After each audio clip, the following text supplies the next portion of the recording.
Deyirəm ki, sağ olsun Tarif Şurası.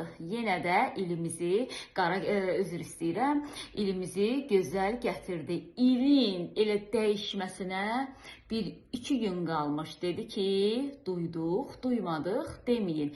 Yenə də qiymətləri artırdıq. Üzr istəyirəm, qiymətləri dəyişdik. Çünki artırdıq deyəndə həmişə deyirdilər ki, yekə qızlar, yekə oğlanlarsınız da, artırdıq nədir? Qiymət dəyişib də 5 qəpik söhbətini eləyirsiniz deyir. Bəlkə də deyəndə 5 qəpik çox adi görünə bilər. Amma heç kəs unutmasın ki, xüsusən də Tarif Şurasında çalışanlar unutmasınlar ki, o dama göl olur deyirlər. Heç kəs, məsələn, benzin vurmaq üçün yanacaq doldurma məntəqəsinə yaxınlaşanda 1 litr benzin vurmur. Ən azı 10 litr benzin vurur ki, bu da hər litrdə 5 qəpikdən hesablananda 50 qəpik olur. Mən düşünürəm ki, Tarif Şurası bizə Şaxta babanın hədiyyəsidir.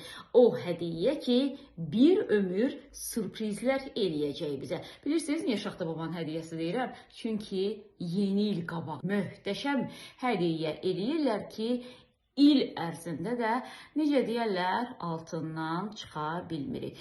Bu dəfə isə bir qədər dəyişiklik oldu ki, qiymətləri gecə ilə qaldırmadılar. Dedilər, nə də olsa, insanları artıq öyrəşdirmişik qiymət dəyişikliyinə. Elə günün gün orta çağı sözümüzü deyək, qiymətimizi göstərək də. Nəsə, bu ildə keçmiş olsun, 2026-da görək başımıza